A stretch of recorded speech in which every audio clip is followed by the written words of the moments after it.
नमो तस्स भगवतो अरहतो सम्मा सम्बुद्धस्स। नमो तस्स भगवतो अरहतो सम्मा सम्बुद्धस्स। नमो तस्स भगवतो अरहतो सम्मा सम्बुद्धस्स। विश्व शांतिदूत, विश्व वंदनीय महान कारुणिक अरहंत सम्यक संबुद्ध देवानंग पियदसी धम्मदायाद महान सम्राट अशोक मौर्य, बोधिसत्व विश्वरत्न भारतरत्न जग बदलणारा बाप माणूस डॉक्टर बाबासाहेब आंबेडकर या तीनही महामानवांना तिवार अभिवादन करून रमाई बुद्धविहार नाचनगाव पुलगाव परिसरातील सर्व श्रद्धा संपन्न बौद्ध उपासक उपासिका यांना मंगलाची कामना, उपस्थित पूजनीय भंते भारद्वाज यांच्याही शीलगुणांना वंदन करून आज विशेष धम्मदेसना म्हणून बौद्ध धम्माचा जो इतिहास आहे, सांस्कृतिक इतिहास, या प्राचीन भारतामध्ये जे प्राचीन बौद्ध विद्यापीठ होती, नालंदा, तक्षशिला, विक्रमशिला, वल्लभी प्रमाणे त्या बौद्ध विद्यापीठामध्ये अनेक विषयांचं ज्ञान संपादन करण्याकरिता देश विदेशातून भिक्खू उपासक उपासिका यायचे। आणि या नालंदा या बौद्ध विद्यापीठामध्ये ज्या पंचविद्या म्हणून अत्यंत लोकप्रिय होत्या, त्यामध्ये शिल्पविद्या हा नालंदाचाच नाही तर सर्व बौद्ध विद्यापीठांचा शिल्पविद्या हा प्रमुख विषय होता। शिल्पविद्या या भारतामध्ये एक प्रमुख बौद्ध भिक्खूंनी विकसित केलेली ही शिल्पविद्या अति अग्रेसर असल्यामुळे या भारतामध्ये जास्तीत जास्त बौद्ध विहारांची, बौद्ध स्तूपांची, बौद्ध वास्तुकलेंची निर्मिती झाली। त्यामध्ये आपण बौद्ध लेण्या, बौद्ध स्तूप, बौद्ध महाविहार आणि बौद्ध स्तंभ आणि ह्या निर्मित्या आपण बघत असतो। महान सम्राट अशोकांनी तथागत भगवान बुद्धांच्या महापरिनिर्वाणानंतर महान सम्राट अशोकांनी 84,000 महाविहार, 84,000 महास्तूप, 84,000 धम्म शिलालेख आणि 84,000 धम्मस्तंभ उभारलेले होते। आज आपण धम्मस्तंभाचा आपण इतिहास जाणून घेण्याचा प्रयत्न करणार आहोत। धम्मस्तंभ, तर हे जे धम्मस्तंभ महान सम्राट अशोकांनी आपल्या शिलालेख जे कोरलेले होते, महान सम्राट अशोक हेच या जगातील पहिले संविधानाचे निर्माते आहे। भगवान बुद्धांची लोकशाही तत्वप्रणाली, भगवान बुद्धांची शिकवण त्यांनी शिलांवर म्हणजेच दगडांवर कोरण्याचं काम केलं। आणि हे शिलालेख म्हणजे महान सम्राट अशोकांनी हे शिलालेख ज्या शिला आहे म्हणजे ज्या दगड आहे त्याच्यावरही कोरले। तर त्या शिलालेखाचे एकूण 3 भाग आहे। गुहालेख, ज्या बौद्ध लेण्यांमध्ये जिथे बुद्धांचे वचन कोरण्यात आले त्याला गुहालेख म्हणतात। आणि ज्या ठिकाणी सपाट असे दगड असेल, पहाडी असेल, त्या ठिकाणी जे शिलालेख कोरण्यात आले त्याला शिलालेख म्हणतात। आणि ज्या ठिकाणी दगड उपलब्ध नाही, पहाड उपलब्ध नाही, अशा ठिकाणी सम्राट अशोकांनी जे स्तंभ उभारले, ज्याला आपण खांब म्हणतो किंवा पिल्लर म्हणतो। तर आपण लुंबिनीला, मी धम्मस्तंभाचा इतिहास सांगत आहो। आपण लुंबिनीला या ठिकाणी जर गेले तर तुम्हाला स्तंभ दिसतो उभा, धम्मस्तंभ। तर हा धम्मस्तंभ लुंबिनी या ठिकाणी गेलं तर तिथं धम्मस्तंभ जो आपल्याला उभा दिसतो आजूबाजूला तुम्हाला कुठलाही पत्थर किंवा दगड दिसत नाही, तर सम्राट अशोकाने जो धम्मस्तंभ उभा केला होता त्या ठिकाणी जिथे दगड उपलब्ध नाही त्या ठिकाणी सम्राट अशोकांनी भेटी दिल्याच्या ज्या खुणा आहे किंवा भगवान बुद्धांची शिकवण त्या धम्मस्तंभावर, त्या शिलास्तंभावर कोरलेली आहे. तर काय लिहिलेलं आहे त्या लुंबिनीच्या धम्मस्तंभावर? तर हा इतिहास उजागर केला, म्हणजे त्या खाना खुणा, भगवान बुद्धांचे ते धम्मस्थळ आहे, भगवान बुद्धाच्या जीवनाशी वर्षावासाशी संबंधित असलेले ते ऐतिहासिक स्थळ, त्या धम्मस्थळांचा शोध घेऊन ते धम्मस्थळ लोकांना, येणाऱ्या पिढीला ते माहीत व्हावे याकरिता त्या ठिकाणी महाविहार, महास्तूप आणि धम्मस्तंभ शिलालेख सम्राट अशोकांनी कोरले. तर आपण सर्वप्रथम धम्मस्तंभाची जी निर्मिती झालेली आहे ती 268 ते 232 ईसा पूर्वला धम्मस्तंभांची निर्मिती झालेली आहे. आणि ही धम्मस्तंभ लाल बलुआ पत्थर, बेसॉल्ट पत्थर आणि चुनार पत्थर मध्ये हे धम्मस्तंभ निर्माण करण्यात आलेले आहे. तर हे धम्मस्तंभ जर सम्राट अशोकांनी निर्माण केले नसते तर आपल्याला बौद्ध स्थळांचा शोध घेणं अवघड झालं असतं. आपण लुंबिनीला जर गेलो तर त्या ठिकाणी लुंबिनीचा रुक्मिणी देई स्तंभ आहे. त्या स्तंभावर काय लिहिलेलं आहे? पाली प्राकृत मध्ये येथ साकमुनी बुधे जाते.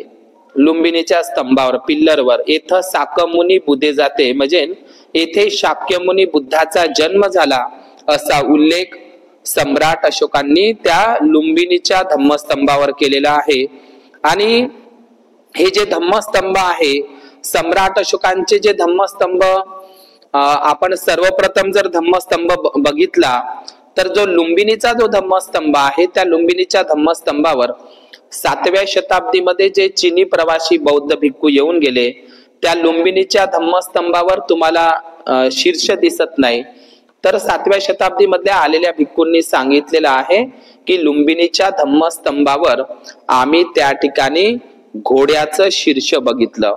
आपण जास्तीत जास्त सिंहाच्या मुद्रा बघतो, 4 सिंहाच्या मुद्रा, पण लुंबिनीला जो धम्मस्तंभ सम्राट अशोकांनी उभारला होता, शिलास्तंभ, त्याच्यावर बुद्धाच्या गृहत्यागाचं प्रतीक म्हणजे कंथक नावाचा घोडा त्यावर सम्राट अशोकांनी रेखांकित केला होता. सम्राट अशोकाच्या नंतर त्या सम्राट अशोकांनी जो दुसरा धम्मस्तंभ निर्माण केला तो धम्मस्तंभ भगवान बुद्धांची शिकवण त्यावर कोरल्या जात होती. आणि ही जी शिकवण आहे, महान सम्राट अशोकांनी एकूण 5 लिपीचा आधार घेतला. पहिली लिपी म्हणजे पाली प्राकृत लिपी, अरेमाइक लिपी, भाब्रू लिपी, खरोष्टी लिपी आणि यवन ग्रीक अशा लिपीमध्ये त्यांनी आपले शिलालेख कोरले किंवा बुद्धाची शिकवण कोरलेली होती. तर आपण सर्वप्रथम जे शिलालेख सम्राट अशोकांनी कोरले, ज्या धम्मलिपीमध्ये, तिला वास्तविक पाहता ब्राह्मी लिपी म्हणू नये, आपण धम्मलिपी म्हटलं पाहिजे. तर या धम्मलिपीकाराचे जे जनक होते ते होते चप्पड नावाचे भिक्खू. आजही भारतामध्ये चप्पड, गंजू म्हणजे काय तर टक्कल केलेला, मुंडन केलेला.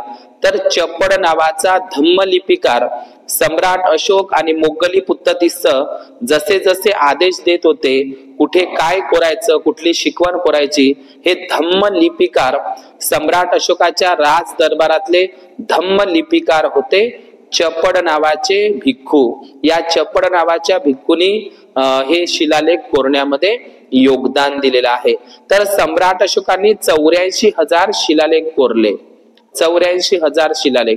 आणि हे 84,000 शिलालेख म्हणजेच या जगातील, या भारतातील पहिलं जे संविधान आहे, तर दगडांवरचं संविधान, जी भगवान बुद्धांची समतामूलक लोकशाही तत्वप्रणाली, भगवान बुद्धांचे काही उपदेश आहे, भगवान बुद्धांच्या ज्या गाथा आहे, सुत्ता आहे, हे अधोरेखित करण्याचं काम सम्राट अशोकांनी केलेलं आहे.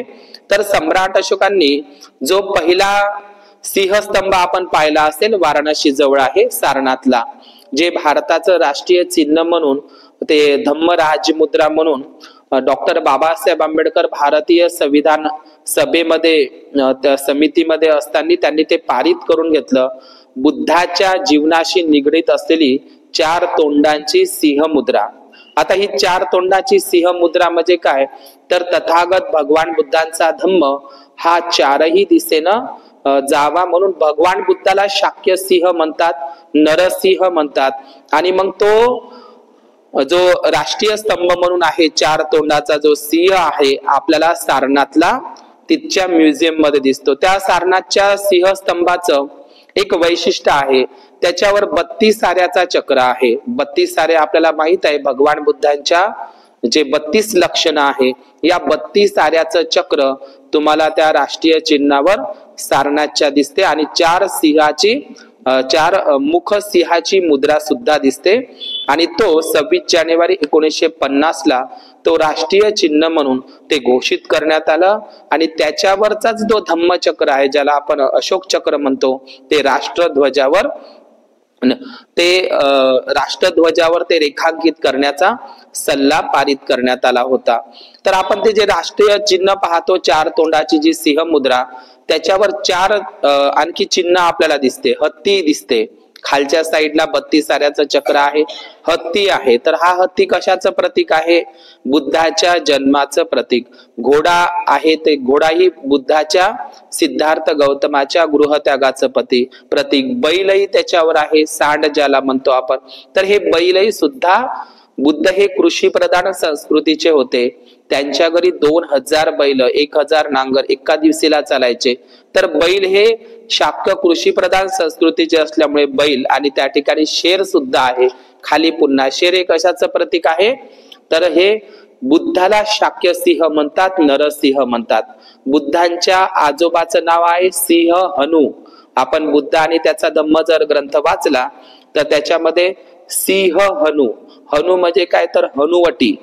तर हे सिंहासारखी ज्यांची हनुवटी आहे, बुद्धांच्या आजोबाचंच नाव सिंह हनु आहे. आणि म्हणून ते सिंह शाक्य कुळाचे असल्यामुळे बुद्धाला शाक्य सिंह, नरसिंह म्हणतात. नरातला उत्तम सिंह, नरोत्तम सिंह म्हणजे बुद्धाला शाक्य सिंह, नरसिंह म्हणतात. म्हणून ते सिंहाची मुद्रा त्याच्यावर कोरलेली आहे. या धम्मस्तंभाचा आणखी एक महत्व होतं की बुद्ध धम्माची जी शिकवण आहे त्याचा प्रचार आणि प्रसार व्हावा. तर सारनाथला जी धम्मस्तंभ आपण पाहतो वाराणसीला धम्मराजिक स्तूपाजवळ, तर त्या सारनाथच्या धम्मस्तंभावर भिक्खू आणि भिक्खुनी संघाला सम्राट अशोकाने आदेश दिलेला आहे. तुम्ही सारनाथचा ते धम्मस्तंभ जर बघितला तर त्याच्यावर असा आदेश आहे, जो कोणी भिक्खू आणि भिक्खुनी संघामध्ये फूट पाडण्याचा प्रयत्न करत असेल तर त्यांना चीवर उतरवरून त्यांना पांढरे वस्त्र परिधान करून देण्यात येईल, असा आदेश सम्राट अशोकाच्या सारनाथच्या त्या धम्मस्तंभावर आहे. त्याच धम्मस्तंभावर गहडवाल वंशाची जी महाराणी आहे कुमारदेवी, हिचाही शिलालेख आहे. आणि भगवान बुद्धांनी तर ते चार तोंडाची जी सिंह मुद्रा आहे ती तिथलीच आहे सारनाथची, जी सध्याला सारनाथच्या संग्रहालयामध्ये आहे. आपण ती बघितली पाहिजे. दुसरा जो स्तंभ आपण बघूया सम्राट अशोकांचा जो धम्मस्तंभ, तो नेपाळ देशामध्ये आहे. नेपाळ हा जम्बूद्वीप भारताचाच एक भाग होता. नेपाळ देशामध्ये गोटी हवा, निगली हवा, भवानीपूर, रुमिनदेई या ठिकाणी सम्राट अशोकाचे धम्मस्तंभ लाल बलुआ पत्थर मध्ये नेपाळ म्हणजे प्राचीन जम्बूद्वीपामध्ये सुद्धा आहे. आपण आणखी एक बोधगयेचा धम्मस्तंभ बघूया. बोधगयाचं प्राचीन नाव उर्वेला होतं. सम्राट अशोकांनी बोधगयाला त्यांच्या 10व्या शिलालेखामध्ये संबोधी स्थळ असा उल्लेख केलेला आहे. तर संबोधी स्थळ ते उर्वेला ते बोधगया, तिथं सुद्धा तुम्ही गेले तर मुचलिंद नाग सरोवराच्या ठिकाणी तुम्हाला एक धम्मस्तंभ उभा दिसतो लाल बलुआ पत्थर मध्ये. काही लोक अंधश्रद्धेपोटी आपलेही लोक त्या बोधगयाला जातात आणि त्या धम्मस्तंभ सम्राट अशोकांनी उभारलेला स्तंभ आहे, तो पिल्लर आहे, त्याच्यावर पैसे फेकतात. ती चुकीची गोष्ट आहे. आपण कुठल्याही राष्ट्रीय संपत्तीला किंवा आपल्या धार्मिक संपत्तीला इजा पोहोचवणे तर लोक पैसे फेकतात, ती अंधश्रद्धा आहे. तर त्या बोधगयेचा जो हाती स्तंभ, तो स्तंभ सम्राट अशोकांनी उभारला होता, त्याच्यावर हत्तीचं शिल्पांकन होतं, म्हणजे हत्ती होता त्या स्तंभावर. आता हे कशावरून, तर भरवूत आणि साचीच्या स्तूपांवरून ते सांगता येतं की सम्राट अशोकांनी जो बोधगयेला धम्मस्तंभ उभारला होता. त्याला आपण अशोक स्तंभ म्हणतो, तो अशोक स्तंभ नाही. म्हणजे सम्राट अशोकाने त्याला शिलास्तंभ म्हटलेला आहे आपल्या याच्यामध्ये, आणि धम्मस्तंभ म्हटलेला आहे, ज्याच्यावर धम्माची शिकवण आहे किंवा शिलाच्या आचरणा असल्यामुळे त्याला शिलास्तंभ सुद्धा असं म्हटलं जातं. तर त्या बोधगयेच्या त्या धम्मस्तंभावर हाती उभारण्यात आलेला होता. आता आपण दुसरा जो धम्मस्तंभ बघूया, जिथे कुंभमेळा भरला जातो. वास्तविक पाहता तो धम्ममेळा होता, सम्राट हर्षवर्धनाने भरवलेला होता. तो प्रयागराज ज्याला इलाहाबाद म्हणतात, तिथे कौशांबीचा सम्राट अशोकाचा धम्मस्तंभ, जो अकबर राजा होता, अकबर राजांनी कौशांबीचा सम्राट अशोकाचा तो धम्मस्तंभ तो इलाहाबाद प्रयागराजच्या त्या किल्ल्यामध्ये आणून ठेवला. त्याच्यावर सुद्धा बौद्ध सम्राट समुद्रगुप्त यांचा शिलालेख आहे. सम्राट अशोकाची जी पत्नी आहे कोरवकी राणी, हिचा सुद्धा पाली प्राकृत मध्ये त्याही धम्मस्तंभावर शिलालेख आहे. तर आपण जो धम्मस्तंभ कधीही प्रयागराजला जर गेले तर प्रयागराज म्हणजेच प्राचीन कौशांबी ठिकाण आहे, तर त्या ठिकाणी सुद्धा आपल्याला बौद्ध स्तंभ तो धम्मस्तंभ आपल्याला दिसतो. तर मी तुम्हाला आधीच सांगितलं की सिंह ही जी मुद्रा आहे, सिंह हे जे बुद्धाचं एक उपाधी आहे, एक विशेषण आहे. आपल्या भारतामध्ये ज्या विक्रमादित्य नावाचा राजा होऊन गेला, त्यांच्या दरबारामध्ये नवरत्न आहे असा उल्लेख आहे. तर त्या नवरत्नापैकी अमरसिंह नावाचा एक लेखक होता. अमरसिंह हा बौद्धाचार्य होता, बौद्ध होता. त्यांनी अमरकोश नावाचा एक ग्रंथ लिहिला आहे अमरसिंहानं. अमरकोश नावाचा ग्रंथ अमरसिंहानं लिहिलं. त्यानंही स्वतःच्या नावाच्या समोर अमरसिंह लावलेला आहे. त्यांनी सुद्धा या अमरसिंह नावाच्या बौद्धाचार्यांनी त्यांच्या अमरकोश ग्रंथामध्ये बुद्धाला शाक्यसिंह असं नाव दिलेलं आहे. शाक्यसिंह मायादेवी सुतच्च असा उल्लेख केलेला आहे. महायानांचा बौद्ध ग्रंथ आहे ललित विस्तार. या ललित विस्तार मध्ये सुद्धा बुद्धाला शाक्यसिंह नरसिंह म्हटलेला आहे.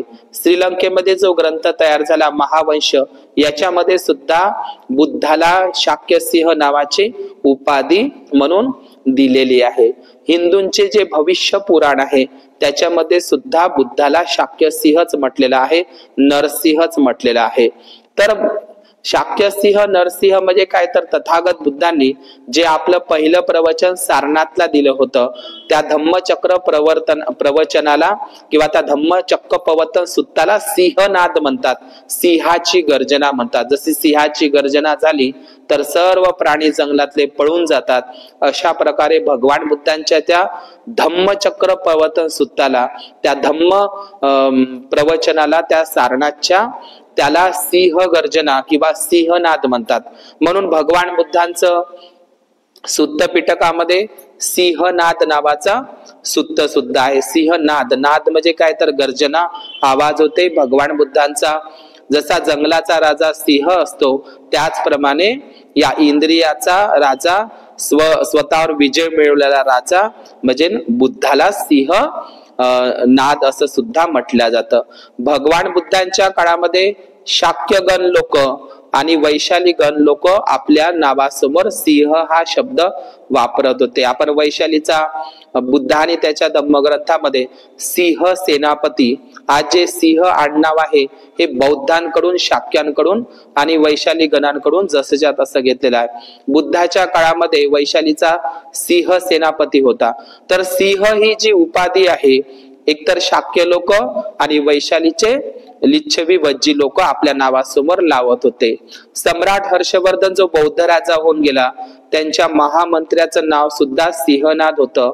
आणि आपण एलोरा लेणीमध्ये जर गेलो, वेरूळ लेणीमध्ये आपल्याला एक शिल्प दिसतं की एका व्यक्तीचं, जे आपण नरसिंह म्हणतो का नाही, विष्णूचा अवतार म्हणून हिंदू संप्रदायामध्ये नरसिंह म्हणतो. आपण वेरूळच्या बुद्ध लेणीला गेलो तर एक व्यक्ती छाती फाडून ते व्यक्ती दाखवतात, ते बोधिसत्व सिंहनाद अवलोकितेश्वराचं शिल्प आहे. कैलास लेण्या ह्या बुद्धिस्ट लेण्या आहे, वज्रेयानी लेण्या आहे, आणि ते नरसिंहा म्हणून जे ओळखलं जातं ते बोधिसत्व सिंहनाद अवलोकितेश्वराचं शिल्प आहे. ते पाल बौद्ध राज्यांनी बांगलादेश, पश्चिम बंगाल, उत्तर प्रदेश आणि आपल्या महाराष्ट्रातील बौद्ध लेण्यांमध्ये वज्रेयाने ती शिल्पकला आहे फक्त. आणि म्हणून त्याला बोधिसत्व सिंहनाथ अवलोकितेश्वरालाच हिंदू धर्मामध्ये विष्णूचा 9वा अवतार म्हणून नरसिंहा म्हटलं जातं. नरसिंह गाथा आपण पाहिली असेल. नरसिंह, शाक्यसिंह हे बुद्धाचेच नाव आहे. बुद्धाची जी झोपण्याची जी पद्धत होती, बुद्ध तर झोपतच नव्हते, ते जागृत राहायचे, पण त्यांची जी अवस्था होती, बुद्धाच्या त्या अवस्थेला आपण आपल्या विहारामध्ये ती मूर्ती तुम्हाला मागे दिसत आहे. ती मुद्रा म्हणजे कोणती मुद्रा आहे? तिला तुम्ही महापरिनिर्वाण मुद्रा म्हणतात बुद्धानं. पण इथं डोळे उघडे आहे बुद्धाचे, आहे की नाही डोळे उघडे?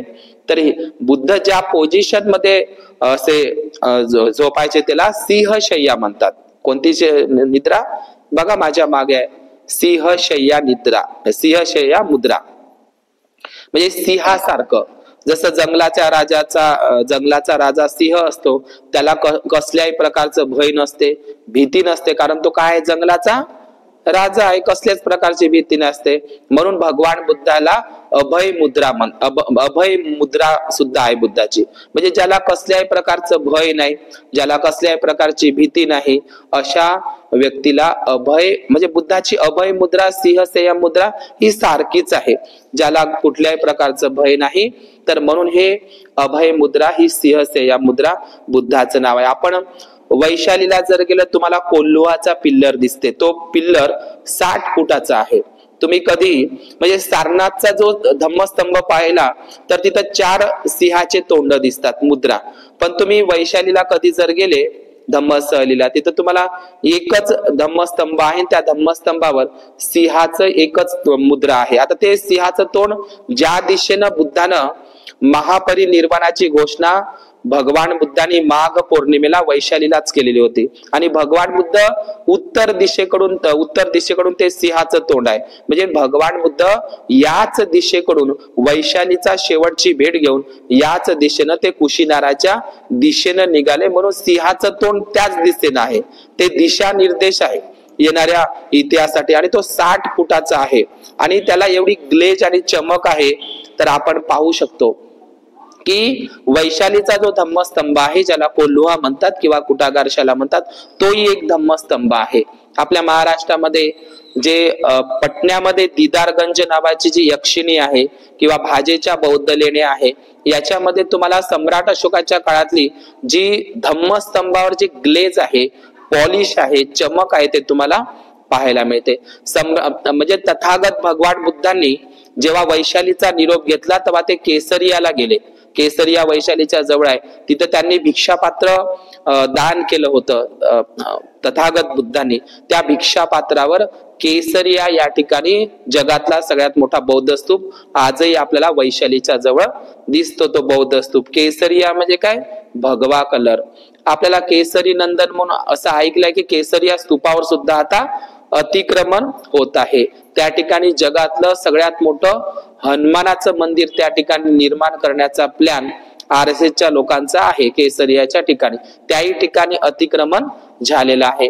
मग तथागत बुद्ध वैशालीवरून निघाले, तर वैशालीला सुद्धा सम्राट अशोकाने धम्मस्तंभ उभारला. त्यानंतर ते केसरियाला गेले. वैशालीवरून तर केसरियाला धम्मस्तंभ उभारला होता, पण तो नष्ट केला. केसरियावरून तथागत बुद्ध मग रामपूरवाला गेले. रामपूर्वा हा शब्द कशाशी संबंधित आहे? सम्राट अशोकाने जिथं जिथं धम्मस्तंभ उभारले त्या ठिकाणी महाविहारही उभारले होते आणि स्तूपही उभारले होते. ज्या ज्या ठिकाणी भिक्खू संघाच्या आरामाची ठिकाणं आहे, म्हणून त्याला राम हा शब्द जोडला गेला. तर तुम्ही पूर्वी चंपारण मध्ये रामपूर्वा नावाचे एक ठिकाण आहे बिहार मध्ये, उत्तर भारतामध्ये. तिथे सम्राट अशोकाने 2 स्तंभ उभारले होते. एका स्तंभावर बैलाचं शिल्प होतं आणि दुसऱ्या स्तंभावर एक सिंह मुद्रा होती. आता जे बैलाचं जे शिल्प आहे ते सध्याला राष्ट्रपती भवनामध्ये आहे, बैल स्तंभ. आणि दुसरा आहे सिंह स्तंभ, एक सिंह मुद्रा, ती सध्याला कोलकाता म्युझियम मध्ये ठेवलेली आहे. ती एकूण 7 फुटाची आहे. तर सम्राट अशोकांनी ते पूर्वी चंपारण आणि पश्चिम चंपारण मध्ये रामपूर्वाचा एक धम्मस्तंभ त्या ठिकाणी कोरला, त्याच्यावर सुद्धा सम्राट अशोकाने शिलालेख सुद्धा कोरलेला आहे. आपण महाराष्ट्रामध्ये सुद्धा ठाणाळे बौद्ध गुफा आहे किंवा त्रिरश्मी नाशिकच्या बौद्ध गुफा आहे किंवा बेडसेच्या बौद्ध गुफा आहे सातवाहन काळातील, त्याही ठिकाणी आपल्याला बैलाचं शिल्पांकन, बुद्धाच्या जीवनाशी संबंधित असलेलं बैलाचं शिल्प आपल्याला बौद्ध लेण्यांमध्ये, सातवाहनांच्या लेण्यांमध्ये आपल्याला दिसतं. दुसरा धम्मस्तंभ आहे लौरिया नंदनगड. तिथे रामपूर्वाचा स्तूप बघितला का त्याच्या पुढे लौरिया नंदनगड आहे आणि लौरिया नंदनगडला सुद्धा एक सिंह मुद्रा 32 फुटाची आहे, ती लाल बलुआ पत्थर मध्ये, त्याच्यावर सुद्धा सिंह आहे आणि राजहंस पक्षी आहे. त्यानंतर लौरिया नंदनगडच्या थोडं पुढे गेलं उत्तर भारतात बिहारमध्ये, तिथं लौरिया अरेराज नावाचा सिंहस्तंभ आहे, तोही सुद्धा लाल बलुआ पत्थर मध्ये आहे, त्याच्यावर सुद्धा त्या धम्मस्तंभावर सुद्धा शिलालेख कोरलेला आहे. आणखी एक उत्तर प्रदेशामध्ये फर्रुखाबाद आहे, ज्याला संकिशा म्हणतात, त्या संकिशाला सुद्धा, हे संकिशा बौद्ध काळातील स्थळ आहे, त्याही ठिकाणी सम्राट अशोकाने धम्मस्तंभ उभारला होता, त्याच्यावर बुद्धाच्या जन्माचं प्रतीक हाती हे शिल्प कोरलेलं होतं. आजही तुम्हाला हातीचं शिल्प तुम्हाला संकिशाला त्या संग्रहालयामध्ये दिसते. आपण येऊया आता कम्मास धम्मनगरीमध्ये, कुरु जनपदामध्ये. भगवान बुद्धाच्या काळामध्ये जे 16 जनपद होते त्याच्यामध्ये कुरु जनपद होतं. कुरु म्हणजे काय तर आजचं हरियाणा, दिल्लीचा भाग. दिल्लीचं जुनं नाव त्रिपिटकामध्ये इंद्रप्रस्थ आहे. दिल्ली या शहराची निर्मिती सम्राट अशोकांनी केलेली आहे, इंद्रप्रस्थ म्हणायचे. आणि बुद्धाच्या काळामध्ये त्या दिल्लीला सुद्धा टोपरा शिलालेख आहे आणि हा टोपरा शिलालेख त्याच्यामधली पाली प्राकृत भाषा वाचण्याचं काम पहिल्यांदा जेम्स प्रिन्सेप या व्यक्तीनं केलेलं आहे. पहिल्यांदा सम्राट अशोकाचा शिलालेख वाचण्याचं काम टोपरा हे दिल्ली पाचचं ठिकाण आहे, तिथे टोपराचा जो धम्मस्तंभ आहे तो फिरोजशाह तुगलक नावाच्या मुघलांनी सध्या तो दिल्लीच्या मैदानामध्ये ठेवलेला आहे, त्याला टोपरा धम्मस्तंभ म्हणतात, तो सम्राट अशोकाचा, त्याच्यावरही शिलालेख आहे. तर जेम्स प्रिन्सेप असेल, फुरर असेल किंवा सर अलेक्झांडर कनिंघम यांनीच पाली भाषा जगासमोर आणली. जेम्स प्रिन्सेपनं जर पाली प्राकृत भाषा वाचली नसती तर या जगाला, भारताला सम्राट अशोक कोण होते ते जगाला कळलेलं नसतं. आणखी मेरठ दिल्लीला सम्राट अशोकाचे 2 धम्मस्तंभ मेरठ दिल्लीला आहे आणि टोपरा शिलास्तंभ, असे 2 स्तंभ आपल्याला दिसतात. जिथं जिथं भगवान बुद्धांचे महाविहार, महास्तूप बांधली 84,000, त्या 84,000 महास्तूप तर 84,000 धम्मस्तंभ त्या ठिकाणी सम्राट अशोकांनी निर्माण केलेले आहे.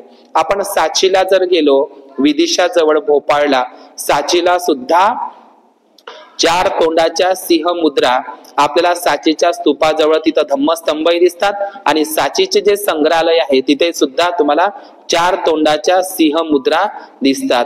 त्या सांचीच्या जवळ उदयगिरी नावाची बौद्ध गुफा आहे, गुप्त काळातील उदयगिरी नावाची बौद्ध गुफा, सांचीवरून 12 किलोमीटर आहे गुप्तकालीन उदयगिरी गुफा. त्या उदयगिरी गुफाच्या वरच्या भागाला सम्राट अशोकाचे धम्मस्तंभ आहे, त्याला लोहांगी पहाडी गुफा म्हणतात. आता ज्या उदयगिरी बौद्ध लेण्या भारतामध्ये 2 ठिकाणी आहे, एक ओडिसा मधल्या उदयगिरी बौद्ध लेण्या त्या वेगळ्या आहे आणि विदिशा मध्य प्रदेश मधल्या उदयगिरी बौद्ध लेण्या. या उदयगिरी बौद्ध लेण्यांच्या जवळ जो सम्राट अशोकाचा 4 तोंडाचा सिंह मुद्राचं शीर्ष सापडलेला आहे ते सध्याला मध्य प्रदेशातील ग्वालियर या ठिकाणी जे गुजरी महाल नावाचा संग्रहालय आहे तिथं ही 4 तोंडाची सिंह मुद्रा ठेवलेली आहे. या विदिशाचं वैशिष्ट्य म्हणजे त्या ठिकाणी हेलिओडोरस नावाचा पिल्लर आहे. आम्ही गेल्या वर्षी गेलो होतो मध्य प्रदेशला, हेलिओडोरस नावाचा पिल्लर. तर हा ग्रीक राजा होता. आपल्याला मिलिंद राजा ग्रीक हा बौद्ध होता, फक्त मिलिंद ग्रीक राजा हा बौद्ध होता एवढंच आपल्याला माहित आहे, ज्याला मिनॅडर म्हणतात. पण बौद्ध राजा एक भारतामध्ये होऊन गेला, तो ग्रीक राजा होता, त्याचं नाव होतं हेलिओडोरस. आणि हा हेलिओडोरस नावाचा ग्रीक बौद्ध राजा तक्षशिलाचा होता आणि त्यांनी विदिशा म्हणजे मध्य प्रदेश मध्ये आपलं शासन चालवलं. तर त्या ठिकाणी त्यांनी ईसापूर्व 115 मध्ये त्यांनी हेलिओडोरस नावाचा पिल्लर, आम्ही त्या ठिकाणी गेलो विदिशाला, साची पासून जवळच आहे, तुम्ही कधी जा, तिथे एक खंबा बाबा म्हणून लोक त्याची पूजन करतात, नवसाला पावणारा खंबा बाबा. वास्तविक पाहता तो गरुड स्तंभ आहे. गरुड हे बौद्ध धर्मातील शिल्पांकन आहे. गरुडावर बसलेल्या सुद्धा भगवान बुद्धांच्या मूर्त्या आहे.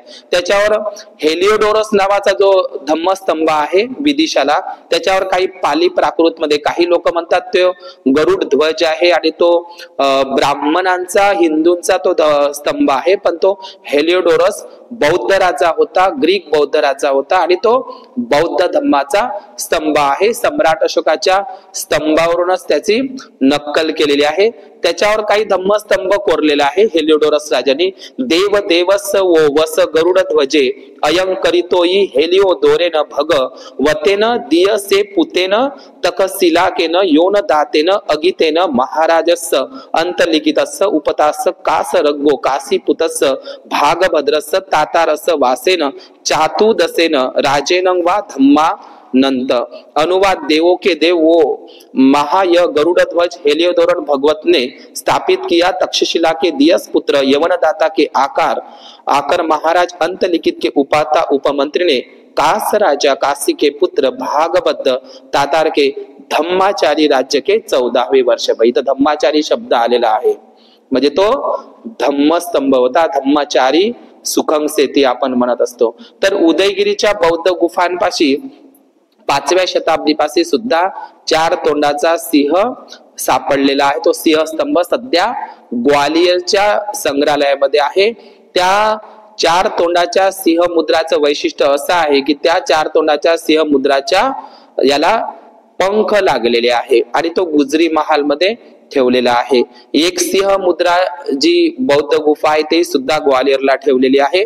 त्यावर काही फुलांची कलाकृती त्या ठिकाणी कोरलेली आहे. आपण येऊया आता उत्तर भारतामध्ये.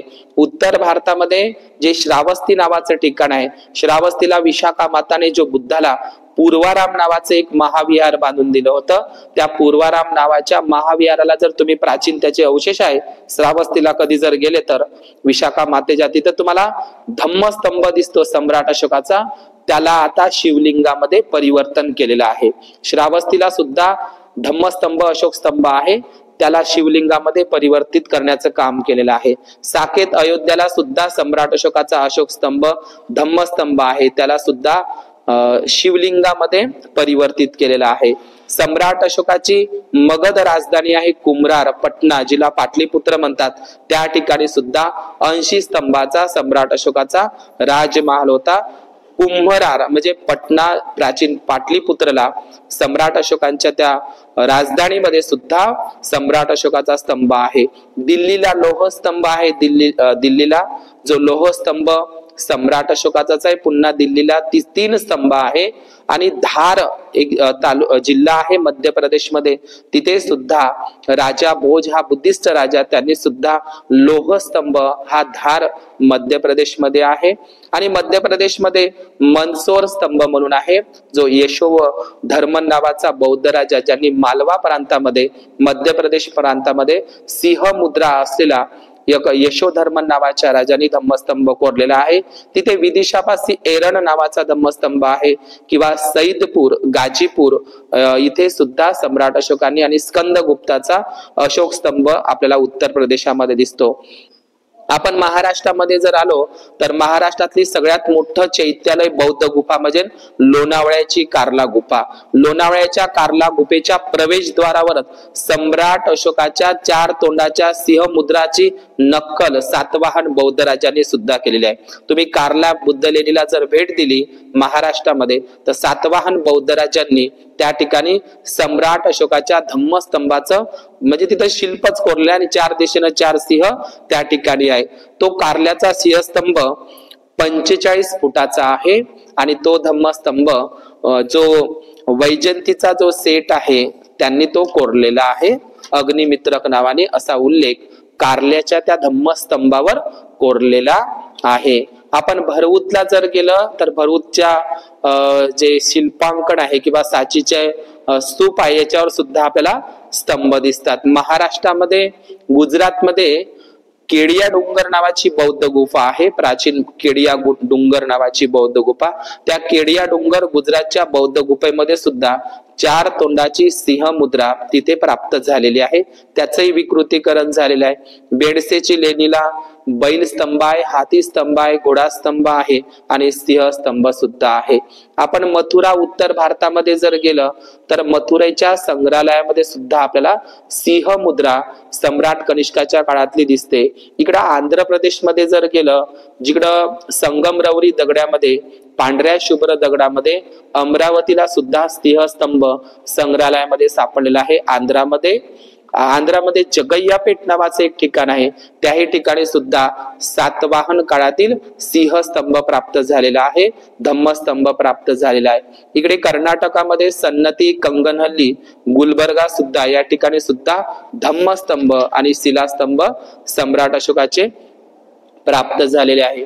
भगवान बुद्धांच्या प्रमुख 11 मुद्रा जरी असल्या तरी आपण अजिंठा जगप्रसिद्ध बौद्ध लेणीला भेट दिली तर भगवान बुद्धांची एक मुद्रा आहे राजसिंहासन मुद्रा। अजिंठा बौद्ध लेणीतील 11 नंबरच्या बुद्ध लेणीमध्ये भगवान बुद्धांच्या पायाजवळ आपल्याला सिंह दिसते, जसे राजसिंहासन मुद्रा म्हणतात त्याला। भगवान बुद्धालाच नरोत्तम सिंह म्हणतात। आपण बुद्ध आणि त्याच्या धम्मग्रंथामध्ये जर बघितलं की उत्तम पुरुष कोणाला समजावं तर उत्तम पुरुष तोच आहे जो स्वतःचेही कल्याण करतो आणि इतरांचेही कल्याण करतो, त्यालाच उत्तम पुरुष समजावं। पुरुषोत्तम जो नरोत्तम, पुरुषोत्तम नरातला उत्तम असा पुरुषोत्तम तथागत बुद्धालाच म्हटलेला आहे। मध्य प्रदेशमध्ये बाघ बौद्ध गुफा आहे जगप्रसिद्ध, त्या बाघ बौद्ध गुफामध्ये सुद्धा सम्राट अशोकाच्या धम्मस्तंभाची प्रतिकृती म्हणून त्या बौद्ध लेण्यांमध्ये आपल्याला दिसतं। इकडे जबलपूर मध्य प्रदेशमध्ये तिगवा टेम्पल आहे गुप्तकाळीन, त्या तिगवा बौद्ध मंदिरामध्ये, म्हणजे तिगवा हे बौद्ध मंदिर आहे जबलपूर पाशी, त्या गुप्त काळातील त्यामध्ये सुद्धा सम्राट अशोकाच्या सिंह मुद्राचे शिल्पांकन चैत्य गवाक्ष आपल्याला तिगवा जबलपूर या ठिकाणी दिसते। नंतरच्या काळामध्ये कलिंग देश, ज्याला ओडिसा प्रांत म्हणतात, त्या ठिकाणी कोणार्क सूर्य महाविहार या ठिकाणी सुद्धा तुम्हाला सिंह मुद्रा दिसतात। ह्या सम्राट अशोकाच्या सिंह मुद्रा सातवाहनांनी, वाकाटकांनी आणि नंतरच्याही छोट्या बौद्ध राजांनी मंदिरांवर म्हणण्यापेक्षा ते महावीरांवर त्याचं शिल्पांकन कोरलं। कोणार्क सूर्य मंदिर महाविहारच आहे प्राचीन काळातलं, तिथे सुद्धा तुम्हाला सिंहाच्या मुद्रा दिसतात। जगन्नाथ मंदिर जे प्राचीन बौद्ध विहारच आहे, महाविहार आहे, त्याच्यावर सिंह मुद्रा दिसतात। राजा राणी मंदिर असेल, लिंगराज मंदिर असेल किंवा मुक्तेश्वर, वेताळ देऊळ मंदिर जे जे असतील कलिंग ओडिसा प्रांतातील, त्याच्यामध्ये सुद्धा आपल्याला सिंह दिसतात। अत्यंत महत्वाची लेणी आहे जगप्रसिद्ध वेरूळ बौद्ध लेणी। वेरूळ बौद्ध लेणीचे जे कैलास बौद्ध लेणी लोक म्हणतात, ती कैलास लेणी ही हिंदू ब्राह्मणी लेणी नाही, ती बुद्धिस्ट लेणी आहे। त्या बुद्धिस्ट लेणीवर कैलास लेणीच्या वरच्या भागाला तुम्ही बघा, कैलास लेणीच्या वरच्या भागाला तुम्हाला 4 तोंडाच्या 4 सिंह मुद्रा दिसतात, एकदम कलशवर। तुम्ही मोबाईलवर सर्च केलं तर सम्राट अशोकाच्या स्तंभावर 4 तोंडाच्या 4 सिंह मुद्रा आहे। पण वेरूळच्या एलोराच्या बौद्ध गुफावर जी कैलास बुद्ध लेणी म्हणतात, त्या कैलास लेणीवर तुम्हाला 4 तोंडाच्या 4 सिंह मुद्रा वरच्या कलशवर तुम्हाला दिसते, तर त्या ठिकाणी सुद्धा सिंह मुद्रा आहे। त्याच ठिकाणी तुम्हाला कीर्तिस्तंभ सुद्धा दिसते, त्या कीर्तिस्तंभावर बुद्धाची आई महामाया आणि एलिफंटा हॅड बुद्धाचे सुद्धा कीर्तिस्तंभ सुद्धा तुम्हाला कैलास बुद्ध लेणीमध्ये दिसते। जिकडे दक्षिण भारतामध्ये जे पल्लव बुद्धिस्ट राजे होऊन गेले, पल्लव बौद्ध राजवंशाचा बोधिधर्मन नावाचा भिक्खू, पल्लव बौद्ध राजांनी जे महाबलीपुरम, कांचीपुरम किंवा कैलासनाथ हे तामिळनाडू मधले जे प्रसिद्ध पल्लव बौद्ध राजांनी जे महाविहार उभे केले होते, त्यांच्यावर सुद्धा आपल्याला सिंह मुद्रा दिसते। इकडे चोल बुद्धिस्ट राजे होऊन गेले, चोल बुद्धिस्ट राजांनी सुद्धा ऐरावतेश्वर किंवा बृहदेश्वर हे जगप्रसिद्ध मंदिर, याच्यावर सुद्धा सिंह मुद्रा आपल्याला दिसते। ही बुद्धिस्ट शिल्पकला आपल्याला दिसते। आपल्या महाराष्ट्रामध्ये मार्कंडा नावाचं ठिकाण आहे गडचिरोलीला, ते सुद्धा बुद्धिस्ट विहार आहे, त्या ठिकाणी सुद्धा सिंह मुद्रा आपल्याला दिसतात। तर कीर्तिस्तंभ आणि कीर्तिमुख, तर कीर्तिस्तंभ म्हणजे काय, तर बुद्धाला सुकिती म्हणतात, सुकितीवरूनच किती आणि कीर्तीवरूनच कीर्तिमुख हे नाव झालेलं आहे। तर जे अशोकाचे धम्मस्तंभ वेगळे आहे, पण कीर्तिस्तंभ म्हणजे काय तर त्याच्यावर हे कीर्तिस्तंभ तुम्हाला कैलास लेणीपाशी दिसते, ते अशोकाच्या धम्मस्तंभापेक्षा वेगळे असते. आणि हे कीर्तिस्तंभ आपल्याला चित्तोडगड राजस्थानला दिसतात किंवा देवगड ललितपूर उत्तर प्रदेशला दिसतात. ग्वालियरला सुद्धा हे कीर्तिस्तंभ आहे. सिमरानगड नेपाळला सुद्धा हे कीर्तिस्तंभ आहे. नांदेडला सुद्धा आणि वारंगलला सुद्धा हे कीर्तिस्तंभ आपल्याला दिसतात. गांधार देशामध्ये जे आज आपल्याला सर्व बौद्ध राष्ट्रामध्ये सिंह मुद्रा स्तंभ आपल्याला दिसतात. आपण जर मुस्लिम संप्रदायामध्ये जर बघितलं, सध्याला आपण ताजमहालाचा विवाद आपण पाहत आहोत की ताजमहालाचे जे मिनार बनलेले आहे किंवा कुतुब मिनार किंवा चार मिनार किंवा महाराष्ट्रामध्ये जे ताजमहाल आहे किंवा बीबी का मकबरा आहे त्याच्यापाशी जे मिनार आहे हे सम्राट अशोकाच्या धम्मस्तंभाची नक्कल आहे. गांधार शिल्पकला म्हणजे आजचं जे ताजमहाल आहे हे गांधार जी बौद्ध शिल्पकला होती, गांधार बौद्ध शिल्पकलेतूनच आजचा ताजमहाल निर्माण झालेला आहे.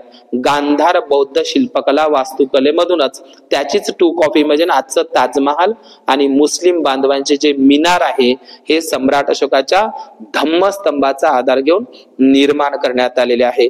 ताजमहाल सुद्धा नागवंशी बौद्ध लोकांनीच बांधलेला आहे.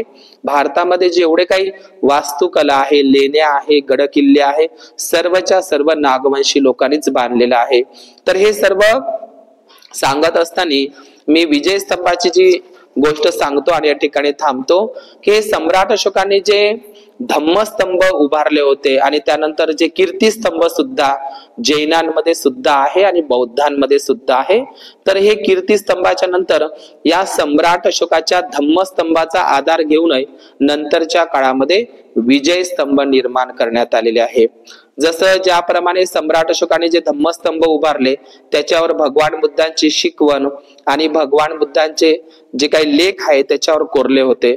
तर आपण नंतरच्या काळामध्ये जर बघितलं, पेशवे काळामध्ये म्हणू किंवा शिव काळामध्ये महाराष्ट्रामध्ये सुद्धा या सम्राट अशोकाच्या धम्मस्तंभाचा आधार घेऊन विजय स्तंभ तयार करण्यात आले.